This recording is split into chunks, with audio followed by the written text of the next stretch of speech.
14장 10절부터 12절까지 똑같은 목소리로 같이 읽겠습니다. 시작. 내가 어찌하여 내 형제를 비판하느냐? 어찌하여 내 형제를 없인 여기느냐? 우리가 다 하나님의 심판대 앞에 서리라. 기록되었으되 주께서 이르시되 내가 살았노니 모든 무릎이 내게 꿇을 것이요 모든 혀가 하나님께 자백하리라 하였느니라. 이러므로 우리 각 사람이 자기 일을 하나님께 짓고 하리라. 아멘. 오늘 읽어드린 주신 말씀 10절부터 12절은 앞에 있는 말씀 1절부터 9절까지 내용과 연관되는 그런 말씀이기도 합니다. 그래서 계속 연결되는 말씀으로 이해를 하시면 되겠습니다. 이 말을 하게 된 배경이 우리가 교회 안에서 믿음이 약한 자와 믿음이 강한 자 사이에 서로 의견이 다를 때, 교회 안에서 이런 문제가 있을 때 어떻게 해야 되느냐 하는 문제를 하면서 이게 굉장히 중요한 문제예요. 그래서 교회에서는 이렇게 굉장히 복음적으로 아주 진리의 핵심되는 말씀이 서로 어긋난다면 그거야 목숨 걸고 싸워야죠. 그거는 안 됩니다. 그러나 그렇지 않은 부차적인 문제죠. 지금 이 문제는 먹는 문제와 나를 중요하게 여기는 문제는 좀 신앙이 약한 사람은 조금 더 믿음 생활하다가 진리가 잘 깨달아지면 바르게 돌아올 수 있는 것이고, 그렇기 때문에 서로 인내해주고 서로 좋은 관계를 맺는 것이 매우 중요하다. 그러한 사소한 혹은 지역적인 문제로 갈등이 일어나서 교회 안에 서로 문제가 일어나고 아니면 서로 등을 돌리고 서로 좋지 않은 관계가 맺어지는 것은 하나님이 기뻐하는 일이 아니다. 이런 문제를 이제 다루고 있는 거죠. 그래서 두 가지 경우인데요. 하나는 거기 있는 대로 비판이라는 말, 비판한다. 그래서 오늘 10절에 보면 내가 어찌하여 형제를 비판하느냐. 이게 비판이란 말은 그 믿음이 강한 자가 약한 자의 하는 일을 비판하는 겁니다. 그리고 어찌하여 내 형제를 없인 여기느냐 말은 믿음이 약한 자가 강한 자의 의견과 행동에 대해서 무시하는, 없인 여기는 이런 이제 태도인데, 이런 것에 대해서 이런 것으로 인해서 교회 안에 서로 분쟁이 일어나고 어려움이 있으면 안 된다 하는 내용을 굉장히 길게 말씀을 하시고 있습니다. 아주 중요한 문제인 것 같아요. 그래서 우리가 교회 안에, 교회가 여러 가지로 교회를 생각할 수 있는데, 이 앞에서 이미 보여준 중요한 말씀은 교회는 그리스도의 몸이다. 12장 5절이죠. 이와 같이 로마서 12장 5절에 보면 우리 많은 사람이 그리스도 안에서 한 몸이 됐다. 그리고 몸 안에서 서로에게 지체가 된다. 너 필요 없어? 할 수가 없어요. 너무너무 소중한, 너무너무 중요해. 서로에게 너무 중요한 존재입니다. 즉 우리 몸이 모든 몸의 기관들이 있는데 어느 기관도 다른 역할을 하지만 필요 없는 기관이 우리 몸 안에 없죠. 다 중요합니다. 다 자기 역할을 해야 되고 그것이 다른 지체에 도움이 되고 서로에게 유익이 되듯이 교회는 바로 그리스도의 몸이기 때문에 이 몸 안에 갈등이 있어서 분리가 생기게 된다. 그러면 병드는 거지. 교회에 어려움이 생기고 큰 문제가 일어나게 되는 것입니다. 그러므로 그 문제를 이렇게 진지하게 14장 1절부터 이 12절까지 전체적으로 이 문제를 다루어주고 있다. 이렇게 여겨집니다. 아마 로마 교회에 이런 문제가 심각했던 것으로 여겨져요. 왜냐하면 바울은 지금 로마에 가보지도 않았거든요. 그런데 이거를 쓰는 것을 보면 로마라는 그런 지역에 생겼던 교회를, 그래서 이방인이었다가 교회 들어온 사람들, 또 유대인이었다가 교회 들어온 사람들 사이에 이러한 갈등으로 인해서 서로 충돌이 있고 서로 싸움이 있고 분리가 일어나는 그런 문제가 예루살렘 교회에 있었던 것으로 보여집니다. 그리고 고린도 교회에도 그런 문제가 있었어요. 그래서 우리가 고린도 전서를 보면은 그런 문제로 인해서 교회에 여러 분파가 일어났죠. 그래가지고 아볼로파, 바울파, 베드로파 뭐 이런 식으로 일어나가지고 특히 은사가 있는 사람들은 은사를 행하지 못하는 사람들에 대해서 무시하고, 그렇죠. 여기에 있는 것처럼 업신여겼어요. 그리고 또 하는 사람들은 하지 않는 사람들은 하는 사람에 대해서 저렇게 믿어야 되느냐 뭐 이렇게 하면서 비판하고, 그런 일이 고린도 교회에 일어났어요. 그래가지고 고린도 교회에 아주 이런 분파가 일어남으로써 교회가 굉장히 어려움을 겪게 됩니다. 그래서 바울은 그런 문제에 대해서 고린도 전서를 기록하면서 교회는 바울에게 속해서도 안 되고 아볼로나 게바나 누구에게 속해서도 안 된다. 교회는 그리스도의 몸이다. 그래서 특히 고린도 전서에서 이 그리스도의 몸인 교회에 대해서 진지하게 많은 내용을 할애해서 이야기하고 있는 것을 볼 수가 있습니다. 그래서 교회는 그리스도의 몸이요 모든 사람들은 교회의 지체다. 그래서 서로 이렇게 좀 연약한 자를 약하다고 무시해서도 안 된다. 이런 내용으로 두 고린도전서에도 많이 기록되어 있습니다. 자, 그런 배경 속에서 오늘 10절을 보겠습니다. 10절. 내가 어찌하여 형제를 비판하느냐. 그 말은 비판해서는 안 된다는 거죠. 어찌하여 형제를 업신여기냐. 업신여겨서도 안 된다 이 말이죠. 어찌하여 이런 말은 그러니까 내가 어찌하여 형제를 비판하고 어찌하여 내 형제, 여기도 그냥 형제가 아니라 내 형제를 업신여기느냐 이렇게 말을 했습니다. 자, 그러면 여기에서 우리가 알아야 될 것은 이미 물론 앞에서 서로 비판하고 또 업신여기는 일을 해서는 안 됨에 대해서 앞에서 몇 가지 얘기했죠. 중요한 부분을 들어서 말씀을 하는 내용이 이제 1절, 2절부터 이렇게 쭉 있어 왔습니다. 그 중에 우리가 간단히 정리를 해보면 이렇게 첫째는 하나님이 믿음이 약한 자를 비판하는데 하나님이 받으신 사람은 왜 내가 비판하느냐. 그러니까 하나님이 서로 받았다. 그러니까 우리가 하나님의 교회는 모두가 살아계신 하나님이 받으셨다. 이게 이제 3절입니다. 하나님이 받으신 사람을 왜 내가 비판하냐. 그런 말이죠. 그러니까 비판하라는 거예요? 하지 말라는 거예요? 하지 말라는, 하지 말라는 거죠. 있는 모습 그대로 받아라. 부족한 대로 있는 모습 그대로. 비판 받으면 신앙생활하면서 점점 변화되어지고 점점 성숙되어 간다. 그러니까 그 기간 동안에 하나님이 받으신 사람을 내가 무시하고 깔보고 비판하고 거절하고 그래서는 안 된다. 이런 말이죠. 두 번째는 사람을 교회 안에서 사람을 세우는 권세가 주님께 있는데 내가 비판하고 내가 업신여긴다고 그 사람이 세워지느냐? 아니다. 세우는 권세는 전적으로 주님께 있다.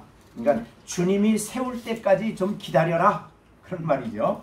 비판하고 비난하지 말고 기다려라. 세우는 권세가 주께 있다, 이런 말이었고요. 그 다음에 세 번째는 그들의 주인이 계신다. 그 약한 자나 강한 자나 그들의 주인이 내가 아니다. 그렇죠. 예수 그리스도가 그들의 주인이다, 이런 말이죠. 그러니까 남의 하인을 내가 왜 이러쿵저러쿵 하느냐, 그런 말이죠. 자, 우리가 그런 세 가지 앞에서 한 내용을 볼 때에 우리가 다른 사람을 비판하거나 업신여기는 일을 해서는 안 되겠죠. 교회 안에서는 그런 일이 있어서는 정말 안 됩니다. 정말 교회 안에서는 형제들이 서로에게 소중해요. 서로에게 너무너무 소중하고, 더군다나 오늘 이제 네 번째입니다. 왜 비난하지 말아야 되느냐? 왜 그래요? 10절에 보면 형제다. 그렇죠? 너의 형제다. 그러니까 업신여겨도 안 되고 비판해서도 안 된다, 이렇게 말하는 거예요. 그래서 내가 어찌 내 형제를 감히 형제를 비판하냐. 자, 우리가 이 형제란 말은, 여기 형제는 이제 교회 안에서의 형제죠. 그러니까 그런 면에서 볼 때에 교회 안의 식구들은 모두가 다 형제죠. 그럼 누구의 형제예요? 누구의 자녀예요? 하나님의 자녀가 되는 거죠. 교회 안에서는 모두가 하나님의 자녀입니다. 그렇기 때문에 형제죠. 자, 우리가 로마서 8장에 이미 말씀을 나누었습니다. 로마서 8장 14절에 보면 뭐라고 그랬냐면, 무릇 하나님의 영으로 인도함을 받는 사람은 곧 누구예요? 하나님의 아들이다. 그리스도 안에서 하나님의 아들이죠. 그래서 그들은 하나님을 향하여 누구로 불러요? 아버지라 부른다. 15절에. 이렇게 부를 수 있는 것은 그들이 하나님의 자녀다. 그러니까 교회 안의 모든 성도들은 서로 하나님의 자녀요, 하나님을 아버지라 부르는 사람들이기 때문에 한 영적인 가정의 형제라, 이 말이죠. 형제를 어떻게 비판하고 형제를 어떻게 업신여길 수 있느냐, 이런 말이죠. 우리가 가정에 보면, 우리 가정에 이제 우리 시령이네는 하나지만은 우리 시온이 있고 시준이 있고 또 누구 있어요? 시완이 있죠. 시완이는 아직도 어리죠. 어려서 어려서 행동하는 걸 보고 왜 저래? 그렇게 하면 안 된다, 이거죠. 부모 밑에서 형제들은 서로 감싸고 인내하고 격려하고 또 도와주고, 그렇게 해서 커질 때까지 하는 것이듯이, 교회에는 한 아버지가 계시고 우리는 모두가 형제예요. 그러면 형제를 비판하고 업신여기는 것은 누구를 슬프게 해요? 아버지를 부풀게 해요. 하나님 아버지를 슬프게 하는 거죠. 그렇기 때문에 안 된다는 거죠. 굉장히 중요한 문제예요. 하나님이 어떻게 자녀를 만들었어요? 사랑하시고, 그 다음에 또 아들을 주시는 이 엄청난 희생, 아들을 십자가에 못 박게 하는 이 엄청난 희생을 통해서 하나님의 자녀로 삼았거든요. 더군다나 이제 마지막에는 성령을 보내주셔서 하나님의 자녀로 삼아주셨거든요. 그러니까 교회에 비록 부족한 사람들이지만은 얼마나 하나님께 소중한 존재냐, 너무너무 소중하다, 그런 말이죠.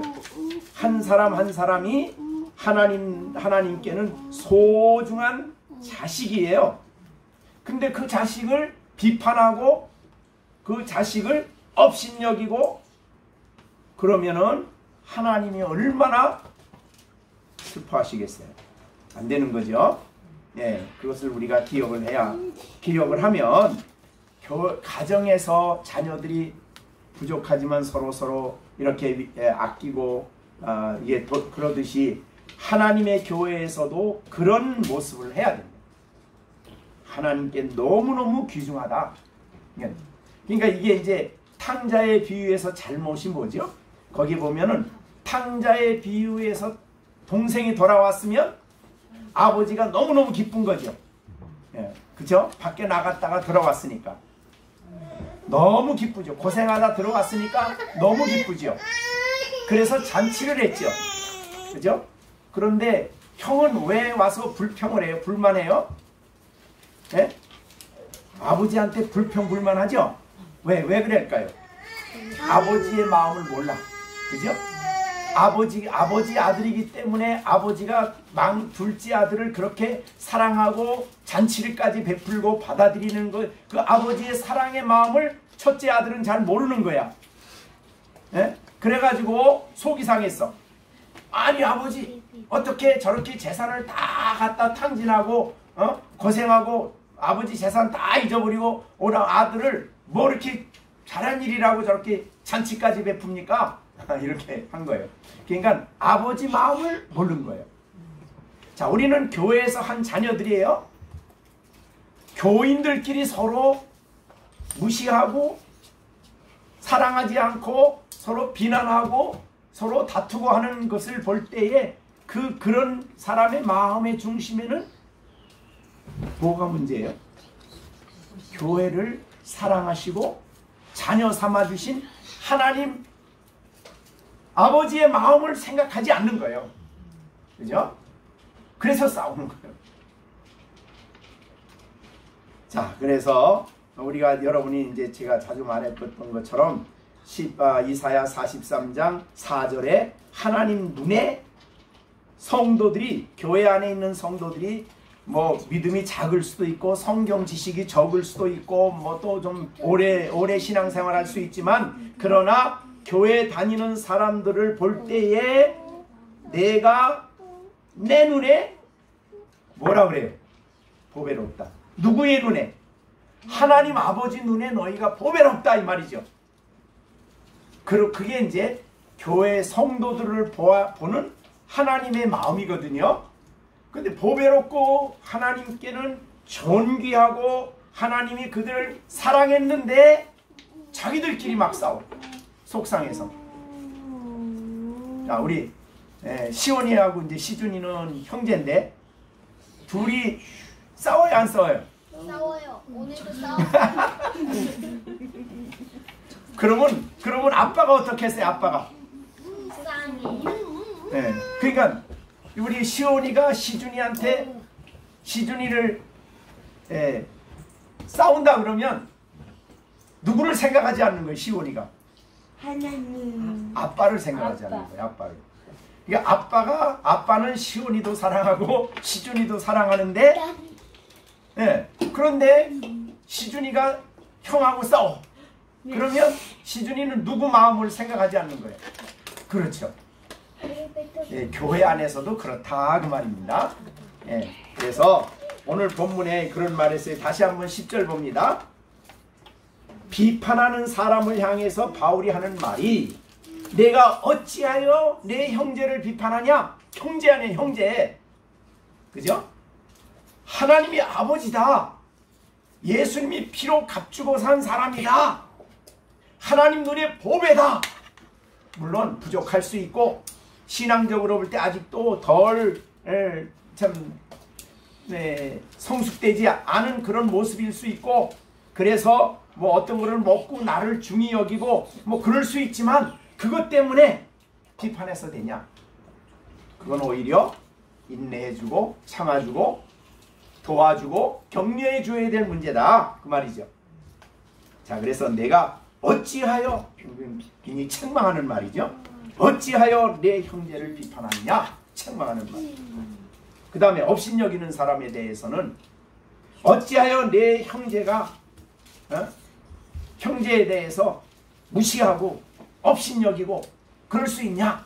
하나님은 보배롭게 여기는데. 그러니까 우리 교인들이 성도들을 보시는 하나님의 눈, 주님의 눈에 어떤 사람으로 보느냐를 그걸 생각해야 된다는 거죠. 자, 이렇게 되면은 좀 부족하지만 우리들이 교회 안에서 신앙생활하면서 다른 믿음의 형제들을 볼 때에 이렇게 좀 비판하고 또 업신여기고 그런 일을 안 한다 이 말이죠. 세상적인 가치관은 뭐예요? 있는 사람은 없는 사람을 어떻게 생각해요?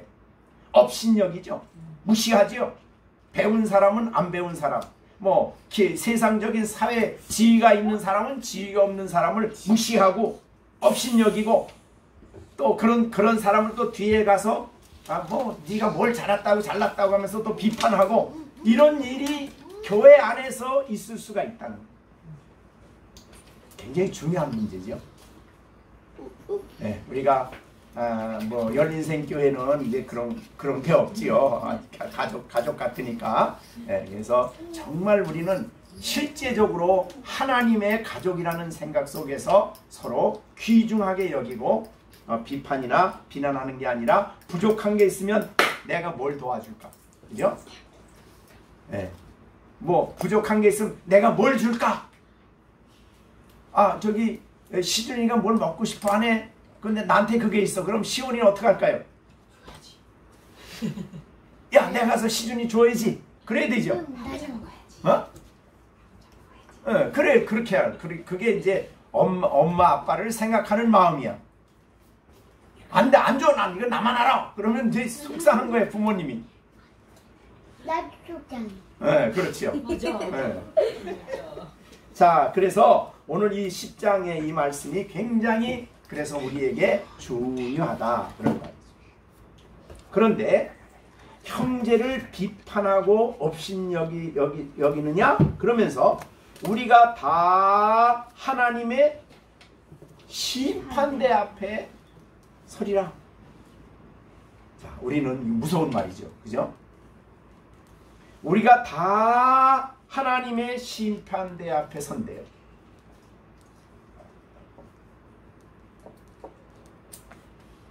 그러니까 실제로 어떤 사람에 대해서 내가 저 사람을 비판하고 비난할 때에 사실은 비판하고 비난한 일을 올바로 할 수 있는 분이 딱 한 분 계세요.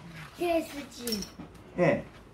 예수님만이 야, 너 잘못했어 이렇게 말할 수가 있는 거라 이 말이죠. 그렇기 때문에 여기에 심판대라는 말이 있어요. 근데 여기에 심판대를 그 킹 제임스 버전, 고전이죠. 킹 제임스 버전에는 그리스도의 심판대라 그랬어요. 그리고 이제 칼빈도 이 말을 번역하면서 칼빈도 뭐라고 번역했냐면 그리스도의 심판대라고 번역을 했어요. 자, 왜 그렇게 했냐면요.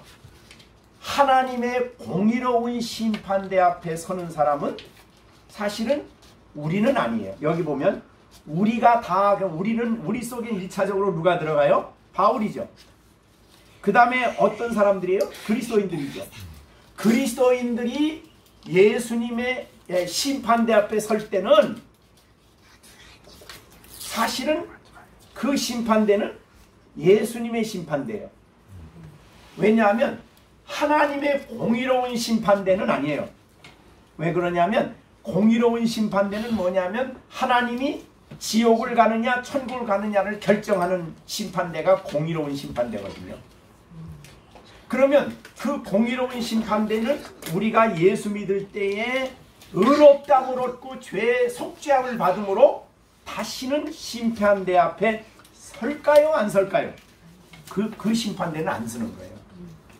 왜? 의롭다함을 얻었기 때문에. 그래서 여기를 그리스도의 심판대로 표현을 한 것입니다. 자, 여러분, 칭의의 법정은 바로 하나님의 심판대예요. 공의로운 심판대예요. 왜? 칭의를 주느냐 아니면 정죄하느냐거든요. 그런데 여기 우리는 의롭다함을 받은 사람들이 가는 심판대는 뭐예요? 그리스도의 심판대인데 그 심판대는 지옥을 가느냐 천국 가느냐가 결정되는 게 아니고 이거는 뭐라고 표현하냐면 상급을 결정하는, 상급을 주시는 심판대라 그래요. 그리스도의 심판대는. 자, 우리는 왜 하나님의 공의로운 심판대에 우리가 안 갈까요? 이미 갔죠. 이미 하나님이 우리를 의롭다 하셨죠. 근데 의롭다 하셨는데 또다시 우리를 불러가지고 또다시 우리의 죄를 다시 다 끄집어내서 하나님이 우리를 정죄하실까요? 그거 안 하는 거죠. 왜 그래요? 로마서 우리가 8장 1절에 이런 말을 했죠. 그러므로 이제 그리스도 예수 안에 있는 자에게는 결코, 거기 결코란 정죄함이 결코 없습니다. 그게 바로 오늘 이제 그러기 때문에 만약에 우리가 또 정죄를 결정하는 심판대 앞에 선다 그러면 그건 복음이 아니에요. 네. 우리 복음은 단번에 영원한 의롭다움을 받는 것이 하나님의 공의로운 심판대에서 이루어진 일이에요. 자, 그러면 우리는 어떤 심판대요? 그리스도의 심판대. 그리스도의 심판대는 어떤 상황이 벌어지냐면 이제 고린도후서 5장 10절 보세요. 이제 8절부터 10절까지요. 우리가 고린도후서 5장 8절부터 10절입니다. 우리가 담대히 원하는 바는 차라리 몸을 떠나 주와 함께 있는 것이라. 천국 가는 거죠. 그런즉 우리는 몸으로 있든지 떠나든지, 그 말은 뭐예요? 우리가 이 땅에 살든지 하나님이 부르심 떠나는 거죠. 떠나든지 주를 기쁘시게 하는 자 되기를 힘쓰노라 하면서 10절에 뭐라 그래요? 이는 그 말이에요. 이는 그 말 뭐예요? 왜 우리가 이 땅에 사는 동안에 주님을 기쁘시게 하는 자 되기를 위해서 힘쓸까요? 이유는 우리가 다 반드시 그리스도의 심판대 앞이라는 말이 있어요. 거기서는 뭐예요? 우리가 행한 것을 따라 받아요. 그렇죠? 네, 그런 말입니다. 네, 그렇게 하기 때문에 우리가 이 심판대는 상급을 주는 심판대다. 아시겠죠? 그래서 그걸 아는 그러니까 우리가 뭐 구원받으면 됐지 이거 아니고, 구원받은 성도들이 이 땅에 주를 기쁘시게 하는 자 되기 위해서 힘쓰는 이유는 심판대 앞에 선다 이 말이에요. 그 심판대는 예수님의 심판대인데, 야, 내가 너를 위해서 시간을 주었고 또 너를 위해서 내가 이것도 저것도 다 주었고 이렇게 했는데 너는 이 땅에서 어떻게 살았냐? 이거를 이제 물어보시는 거죠. 그래서 달란트 비유, 마태복음 25장의 달란트 비유도 그거죠. 5달란트를 두고 난 다음에 다시 주인이 왔어요. 아무 얘기도 안 해. 그러면 안 되죠. 그죠? 아무 얘기도 안 해. 그러나 성경에 보면 예수님이 5달란트 받은 사람에게 어떻게 해요? 네, 착하고 충성된 종아 하면서 그에게 칭찬을 주시죠. 그 다음에 디모데후서의 바울 사도는 그런 말 했어요. 디모데후서 여러분이 잘 아는 마지막에 보면 디모데후서에서 그가 이제 주님이 앞에 설 것을 알면서 이런 말 했어요. 4장 6절 존재와 같이 내가 벌써 부어지고 나의 떠날 기약이 가까웠다. 그 말은 뭐예요? 세상을 떠날 때가 됐다. 그러니까 그리스도인들에게는 이 죽음이라는 게 그냥 일반적인 얘기하는 거야. 지금 죽으면 어떡하지? 이게 아니죠. 떠날 기약이 가까이 와 있다. 주님을 만날 날이 가까웠다. 그러면서 7절 뭐라 그래요? 선한 싸움을 싸우고, 그 다음에 달려갈 길을 마치고, 그 다음에 믿음을 지켰으니, 그 다음에 그 나를 위해서 의의 면류관이, 그렇죠. 그거 주는 시간이 바로 그리스도의 심판대요. 주를 위해서 충성스럽게. 그런데 바울이 그 다음에 뭐라 그래요? 의의 면류관이 예비되었으므로, 그리고 이게 자기에게 예비된 거죠. 하나님이 예비한 걸 주실 거예요. 주님이. 그 다음에 또 주 곧 의로우신 재판장이 그날에 내게 주실 것이며 내게만 아니라 그 다음에 주의 나타나심을 사모하는 모든 자에게. 네, 그건 누구예요? 거기 뒤에는 우리들이죠. 그러니까 주의 나타나심을 사모하는 사람들은 이 땅에서 저렇게 그냥 아무렇게나 안 살아요. 이거 자기 욕심을 위해 살지 않아. 왜? 나타나실 주님 앞에 설 것을 알기 때문에. 그래서 주의 나타나심을 사모하는 모든 자는 그가 어떻게 살았는지 주님이 오시면 판단한다. 근데 그래서 어느 정도냐면요, 마태복음 10장 42절에 예수님이 그런 말을 했어요. 10장 42절 한번 읽어보시죠. 또 누구든지 제자의 이름으로 이 작은 자 중 하나에게 냉수 한 그릇이라고 준 자는 내가 진실로 너에게 이르노니 그 사람이 결단코 상을 잃지. 그 상이 있어요. 근데 냉수 한 그릇이래. 그러니까 물론 우리나라 지금 냉수 개념하고는 좀 다르죠. 그러니까 가나안 땅에는 굉장히 목이 마르면은 죽을 지경이에요. 자, 우리 사사기 보면 삼손이 블레셋 사람하고 전쟁을 하다가 이겼어요. 그런데 목이 말라. 근데 목이 말면 어느 정도 목이 말랐어요, 삼손이? 죽을 지경이에요, 죽을 지경. 그게 목마름이에요. 그 삼손에게 있어서 냉수 한 그릇은 사는 것과 관련되죠. 굉장히 가나안 땅의 냉수는 우리나라 개념의 냉수하고는 비교가 안 돼요. 네, 그런데 어떻든 주의 제자가 전도를 했어. 전도를 하고 주의 일을 하다가 지금 목이 말라. 그런데 이거 주님의 일을 하는 분인데, 주님의 일꾼인데 하고 그에게 냉수한 것을 줬어. 그런데 예수님 뭐라 그래요? 그러면 왜냐? 주님의 일꾼이 내가 쓰는 사람인데 내가 쓰는 사람에게 내가 냉수를 주었다. 그러면 내가 예수님 뭐라 그래요? 그 냉수한 그릇 준 것 결단코 상을 잃지 않는다. 그 말은 주님이 기억을 하시고 갚아주신다, 이런 뜻이죠. 네.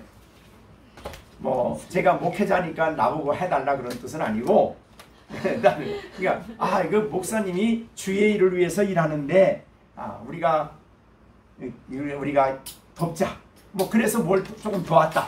그러면 하나님이 내 종이 주의 일을 하는데 도왔기 때문에 나 안 잊어버리고 기억 다 한다, 이런 뜻이죠. 그래서 그리스도의 심판대 앞에 그렇게 한다는 거예요. 그런데 그리스도의 종들을 그 당시는 예수님을 전하는 사람이라 그러면 뭐 무시를 당하고 뭐 그냥 죽임을 당하고 어려움을 당하는 그런 때에 주의 종을 대접해서 그렇게 할 수 있다는 것은 믿는 사람이 아니면 못하는 일이죠.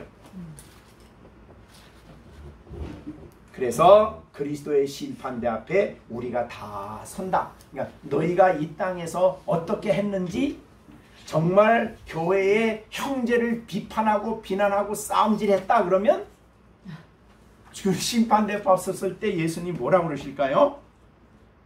책망을 하겠죠. 그때 일을. 그런 일이에요. 그 한 일에 대해서. 그러니까 우리가 한 일을 가지고 반드시 그리스도의 심판대 앞에 선다. 이거를 생각하면 다른 사람에 대해서 비난하고 비판하는 일을 할 수가 없는 것이고, 정말 다른 사람을 비판할 수 있는 권력을 가진, 재판을 가진 재판관은 내가 아니라 오직 예수님만 그 일을 한다는 거예요. 그러니까 우리는 다른 사람이 잘못했을 때 그래서 격려해주고 참 사랑해주고 또 기도해주고 기다려주고 받아주고 영접해주고 그래야 된다. 그게 우리가 할 일이지, 내가 재판관이 돼서 그 사람을 판단하고 비판하고 너는 떠나, 우리 교회 너 같은 거 필요 없어, 이런 일을 할 수 있는 사람은 아무도 없다는 거예요. 그래서 재판관은 오직 예수님밖에 없다. 그러니 비판하고 판단하지 말아라. 야고보서에는 부자가 오고 가난한 사람이 있으면 부자는 여기 위에 가서 앉으라고 그러고 가난한 사람은 저 발등상에 가서 앉으라고 그러면 그럼 네가 그걸 판단하고 있는 건데 판단은 하나님께 있는 거지 사람에게 있는 게 아니다. 이렇게 야고보서에서 얘기하는 거예요. 굉장히 중요한 말이죠. 자, 우리가 이제 고린도 전서 4장을 한번 보시죠. 거기도 이제 그런 말씀이 있습니다. 1절에 사람이 마땅히 우리를 그리스도의 일꾼이요 하나님의 비밀을 맡은 자로 여길지어다. 그리고 맡은 자들이 구할 것은 충성이니라. 너희에게나 다른 사람에게나 판단받는 것이 내게는 매우 작은 일이다. 그러니까 다른 사람이 자기를 비판하면 바울은 어떻게 생각해요? 네. 아주 작은 일을 생각했어요. 그게 큰 일로 생각이 되면 하나님의 뜻대로 일을 못해요. 그죠? 왜냐하면 사람 눈치를 봐야 되니까. 사람의 판단에 초점을 맞추면은 하나님의 교회 일을 올바로 못한다 이 말이죠. 그래서 바울은 매우 작은 일이다. 그런데 이 세상에 이걸 모르는 사람들은 다 모든 관심이 어디겠어요? 다른 사람이 나를 어떻게 평가해 주느냐에 관심이 많아요. 그럼 안 된다는 거죠. 그래서 이걸 매우 작은 일이라고 했어요. 그 다음에 나도 나를 판단하지 않는데 바울은 자기도 자기를 안 판단해. 내가 나를 판단하기 시작하면 어떻게 되냐면 내 기준으로 나를 생각하는 거지요. 그것도 정당하지 못하다 이 말이죠. 그러면 어떻게 해요? 내가 자책할 아무것도 깨닫지 못하나 이로 말미암아 의롭다함을 얻지 못하나니 다만 나를 판단하실 일은 그렇게 됐어요. 주님만이 나 판단한다. 여러분들이 교회 일을 하는 사람들은 이런 마음을 가지셔야 돼요. 그죠? 근데 나를 판단하는 주님은 나를 어느 정도 아실까요? 네. 우리가 이제 주님 가서 판단받는데 주님이 내가 한 일을 판단하시는 분이 그분인데 그분의 판단이야말로 참되죠. 그리고 어떤 동기로 했는지도까지도 다 아시고 판단하죠. 예를 들자면 우리가 이제 산상설계에서 말씀한 것처럼 어떤 사람이 구제를 했어요. 근데 마태복음 6장이죠. 구제를 했는데 길거리에서 사람들에게 보이기 위해서 구제를 해. 네? 구제를 해. 저 사람 의로운 사람이네. 구제가 뭐래? 의거든요. 구약에서는. 그러니까 그 소리를 들으려고 길거리에 서서 다른 사람을 구제를 해. 성전에서 예배 드리고 나올 때 바로 나오는 사람에게 구제를 해. 그래서 성경에 보면은 성전 문턱에서 되게 구제하는 사람들이 있어요. 그래가지고 우리가 이제 통곡의 벽, 예루살렘의 통곡의 벽에 가면은 막 통곡의 벽에서 통곡하잖아요. 그 입구에 앉아서 구걸을 해. 그러면 어떻게 돼요? 갔다 오는 사람이 사람들 많은 데서 구제를 하면 다른 사람이 저 의인 그 소리가 좋은 거예요. 그 소리가. 그래서 구제를. 그런데 성경의 마태복음 6장에 있는 대로 만약에 그런 동기에서 한다면 사람에게 보이려고 구제하기 위해서 회당과 거리에서 한다면 어떻게 돼요? 상을 받아요? 못 받아요? 못 받는다 그랬어요. 왜?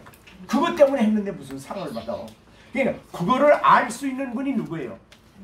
주님만이 그걸 근본적으로 아시는 거예요. 그러니까 우리가 순수하게 했는지 안 했는지를 근본적으로 아시는 분은 그분밖에 없는 거예요. 그래서 우리가 고린도 전서 4장에서 나를 판단하신 일은 주시다. 이걸 여러분들이 마음속에 꼭 새겨두시길 바랍니다. 네? 언제 어디서나 나의 그 동기까지 어떠한 동기로 그런 일을 했는지 어떤 마음으로 그런 일을 했는지 정말 순수한 마음으로 했는지 영혼을 사랑하는 마음으로 했는지 그것까지도 동기까지도 보시는 분이 하나님이십니다. 그렇기 때문에 나를 판단을 주시어요.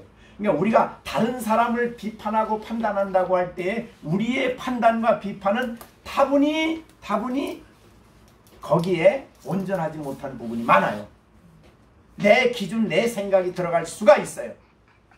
공의롭지 못할 수가 있어요. 그러니까 오직 나를 판단하실 분은 주시다, 이런 말을 한 거예요. 근데 아마 오늘날 설교자도 마찬가지. 대개 이제 뭐 설교자뿐만 아니고 연예인들이나 다 마찬가지죠. 세상 사는 사람들은 다른 사람의 판단, 인기에 얼마나 민감합니까?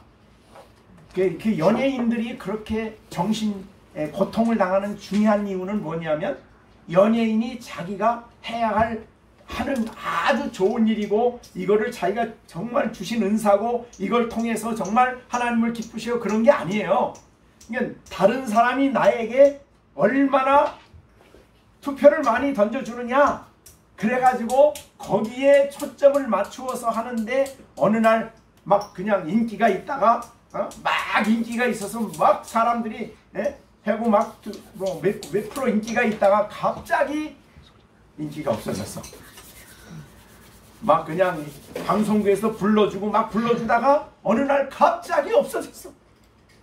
그 갑자기 없어지면 그 사람들은요 그 어려움을 감당을 못하는 거예요. 그것이 사람이 나를 평가하는데 초점을 맞추고 사는 사람들이에요. 그건 평안하지는 못해요. 그래서 오직 나를 판단하실 이는 오직 주님밖에 없다, 이런 마음을 가지고 하나님 앞에서 살아가는 우리가 돼야 된다는 거죠. 그래야 우리가 다른 사람들에 대해서 비판하고 다른 사람들을 무시하고 멸시하고 우습게 여기는 일을 안 한다, 이 말이죠. 언제나 하나님 앞에서, 언제나 주님 앞에서 내가 한 일에 대해서 항상 점검을 그래 하는 거예요. 내가 오늘 저분에게 이런 일을 하는데 과연 주님은 나를 어떻게 보셨을까? 하나님은 나를 어떻게 보셨을까? 이걸 생각해야 된다고. 그죠? 네. 우리 김시온이. 김시온? 정시온. 하나님이 나를 지금 어떻게 보실까? 이걸 생각해야 돼. 그죠? 네. 내가 잘 설교 듣는 거 좋아하실까? 아니면 딴 생각하는 거 좋아하실까? 그런 걸 생각해야 돼요. 네, 그러니까 오늘 본문에 하나님의 심판대 앞에 서야 한다 하는 이것이 굉장히 중요해요. 날마다 우리는 뭘 하든지 오늘 내가 한 일에 대해서 주님은 어떻게 보셨을까? 주님 보시기에 어떠했을까? 그걸 생각해야 된다는 거예요. 지금 내가 하는 일을 주님이 기뻐하실까? 기뻐하지 않으실까? 그걸 생각해야 된다. 네? 목사님 눈이 중요한 게 아니야. 하나님이 나를 어떻게 보시느냐. 우리가 믿음이 크면은, 믿음이 커지면 그런 게 이제 점점 커지게 돼요. 점점 커져서 그런 거를 볼 수 있게 된다, 이 말이지. 그런데 심판대 앞에 서야 되는데, 그 다음에 이제 마지막으로 11절 12절입니다. 기록되었으되, 이제 성경 구약을 인용하는 거죠. 주께서 이르시되 내가 살았노니, 이건 예수님의 부활이에요. 내가 살았노니, 예수님은 살아계셔요. 지금 모든 무릎이 내게 꿇는 날이 온다. 모든 혀가 하나님께 자백하는 날이 온다, 이런 말이죠. 그러니까 여기서는 예수님이 자신을 하나님이라고 막 얘기를 한 거예요. 자, 그 다음에 12절. 이러므로 우리 각 사람이 자기 일을 하나님 앞에 짚고 할 날이 온다. 이거는 예수님 재림하셔서 우리가 그 앞에 서서 할 일. 그러니까 우리가 이 땅에 사는 동안에 늘 그리스도 앞에 나를 판단해 보는 사람은 예수 그리스도가 오셨을 때 그분 앞에 내가 나를 직구한다는 생각을 가지고 신앙생활을 해갔다. 자, 그러면 그분이 슬퍼하는 일을 안 하려고 하겠죠. 그죠? 하나님이 원치 않는 일을 안 하려고 하겠죠. 네. 그래서 우리가 고린도후서 아까 5장 9절에 있는 것처럼 그런즉 우리는 몸으로 있든지 떠나든지 주를 기쁘시게 하는 자가 되기를 힘써라. 그러니까 이 땅에 있을 때도 예수님이 날 보시고 기뻐하도록 힘써야 되고, 그죠? 주님이 나를 불러가실 때 주 앞에 섰을 때 내가 그 앞에 서서 행한 일을 따라 받을 것을 알고 주를 기쁘시게 하는 자 되기를 위해서 힘쓰는 일을 하는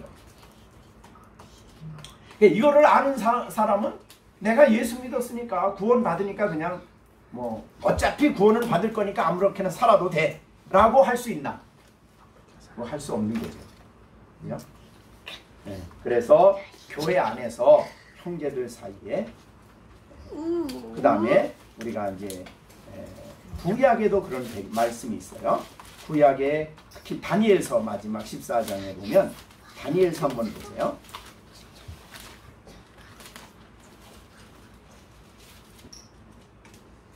다니엘서 12장 3절입니다. 3절. 자, 3절.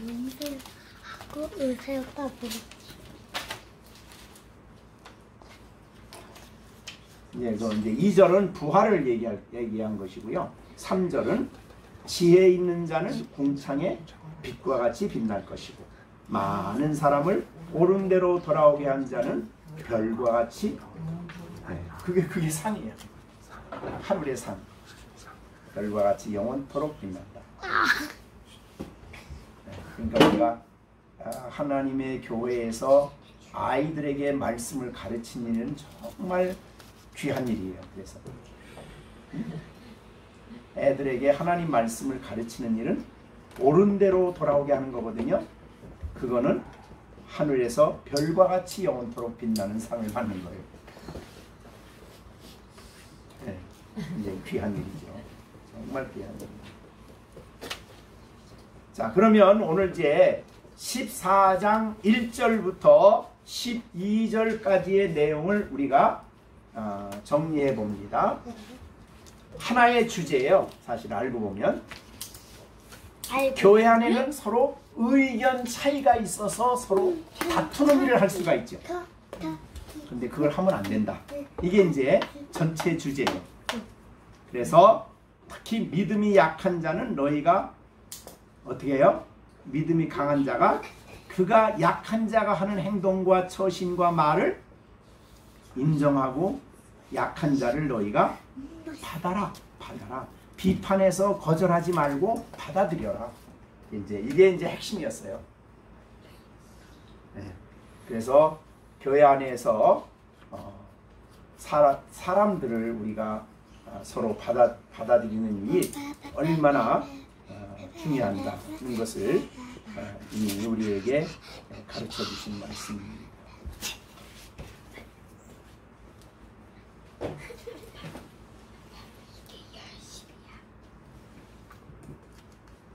이제 물론 우리가 이제 13절부터 가면 또 그 부분을 더 다뤄드릴 것 같아요. 자, 우리 15장 이제 받는다는 문제에 대해서 로마서 15장에 이런 말이 있습니다. 17절 같이 읽겠습니다. 17절. 그러므로 내가 그리스도 예수 안에서 하나님의 일에 대하여 아니야 7절 15장 7절 그러므로 그리스도께서 우리를 받아 하나님께 영광을 돌리시고가 같이 여기도 서로 받으라. 자, 어디 그 받는 기준은 뭐예요? 하나님이 우리를 받은 것처럼. 그러니까 그 내용은 뭐겠어요? 하나님이 우리를 받았다. 어떤 때 우리를 받아들였어요? 우리가 죄인 되었을 때, 우리가 부족할 때, 우리가 말로 할 수 없이 약할 때 우리를 그대로 있는 그대로 죄인 된 우리를 그대로 받아들이셨어요. 그리고 우리에게 측량할 수 없는 은혜를 베풀어 주신 거죠. 하나님이 우리를 이렇게 받았다. 그리스도께서 우리를 받아들여서 하나님께 영광을 돌린 것 같이 너희도 서로 받으라. 서로 받으라. 네, 중요한 말이죠. 나는 저 사람하고는 절대 교제 못해. 이러면 안 된다는 거예요. 네, 저 사람하고는 도저히 안 돼. 이러면 안 된다는 거예요. 네? 서로 받아들여라. 굉장히 중요한, 받는다는 게 굉장히 중요한 말씀이죠. 근데 그 받는 데 있어서 장애가 되는 것이 의견 차이예요. 예, 이 의견 차이. 그거 있을 때 그걸 막 그냥 나하고 의견이 다르다고 막 해대고 막 그러지 말고 참아라. 잘 인내하고 참아야 된다. 그걸 비판하지 말아라. 걔 수준에 맞게 하는 생각이니까 그 사람 수준에 맞게 하는 거를 그걸 네가 고치려고 하지 마. 그걸 고치고 그걸 바꿔주고 그거를 깨닫게 해주는 것은 주인의 권세에 있는 거지 내가 할 일이 아니야. 이런 말이죠. 네, 그걸 우리가 지금 말을 했어요. 네, 앞에서 지금 그러고 우리가 정말 그 사람의 각 교인의 그 교회 안에 들어온 각 사람은 모두가 다 그 사람의 주인이 있다. 주인이야, 주인. 내가 주인이 아니야. 왜 주인 노릇하려고 하냐? 이렇게 말해요. 그 다음에 이제 오늘은 내가 다른 사람에게 재판관 노릇하지 마. 재판관은 오직 한 분이고 너도 그분 앞에 끊임없이 그분을 재판관으로 모시고 그분의 판단을 받으며 살아야 돼. 남을 판단하지 마. 이런 말이죠. 굉장히 힘든 말입니다. 오직 사랑으로 인내하고 사랑으로 정리해라. 그래서 로마서 12장에 그 말씀을 했죠. 10절. 로마서 12장 10절. 형제를 사랑하여. 그죠? 12장 10절. 형제를 사랑하여. 자, 정시준, 형제를 뭐 하라고? 사랑하라고. 그러니까 저기 너 형을 어떻게 해야 돼요? 사랑해야 돼요. 네. 형제를 사랑하여 서로 우애하고 형제끼리 우애하고 그 다음에 존경하기를 서로 먼저 해라. 왜 존경해야 되느냐? 하나님의 형상대로 지어졌기 때문에. 하나님의 형상대로. 그러니까 우리가 사람이 얼마나 소중한가는 하나님의 형상으로 지었다는 거예요. 그렇기 때문에 우리가 존경을 해야 된다. 그런 말을 이미 앞에서 하셨습니다.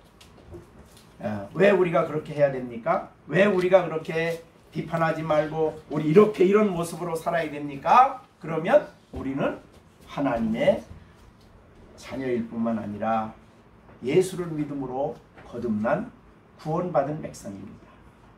그래서 하나님의 은혜로 구원받은 우리니까 그렇게 살아야 됩니다. 그런 말이죠. 세상하고는 전혀 다르게 구별되게 살아야 됩니다. 그렇게 우리에게 말씀해 주십니다. 자, 오늘 그 말씀을 생각하고 여러분이 이제 오늘 주신 이 말씀, 우리는 형제입니다. 이제 우리 시온이가 한번 해봐. 시준이 보고, 시준아 너는 내 형제야. 그래. 시준아 너는 내 형제야. 야, 감동한다 시준이가. 자, 그래서 오늘 우리가 마지막으로 우리는 서로 그리스도 안에 소중한 영원토록 형제예요. 잠깐 형제가 아니라 형제입니다. 그 다음에 우리는 주님의 심판대 앞에서 살아야 됩니다. 내가 하는 모든 일이 항상 하나님의 심판자가, 주님의 심판대 앞에서 우리가 살아야 된다. 내가 다른 사람, 이거를 아는 사람은 다른 사람의 심판자 역할을 내가 안 한다는 거죠. 오직 하나님만이 나의 심판자. 그리고 인생을 마쳤을 때에 주님 재림하셔서 우리는 상급을 받는 그런 심판대에 설 것을 기억하고, 사나 죽으나 우리가 주를 기쁘시게 하는 자, 하나님을 기쁘시게 하는 자로 이 세상에서 살아야 됩니다. 마음에 꼭 간직을 하시기를 바랍니다. 기도하겠습니다. 우리 주신 말씀 생각하시면서 우리가 다시 한번 우리를 돌아보면서 우리가 이 땅에 살면서 교회 생활을 하는데 우리가 열린샘 교회는 그리스도의 지체는 예수님이 머리가 되시고 우리는 지체는 누가 필요 없는 게 아니라 다 소중합니다. 그래서 우리가 부족한 것은 참고 받아들이고 인내하고 살아갈 것을 마음에 다시하고는 다짐하고 우리가 주 앞에 나를 올바로 판단하실 하나님 앞에 늘 서서 내가 판단받을 수 있도록 지혜 주시고 이제 예수님 앞에 서는 그날 궁극적으로 재림하실 그날 주 앞에 설 텐데 그날 되기까지 성령님 내 안에 역사하셔서 늘 모든 일에 하나님을 기쁘시게 하는 자로 살아갈 수 있게 해달라고 다 같이 합심해서 기도하겠습니다.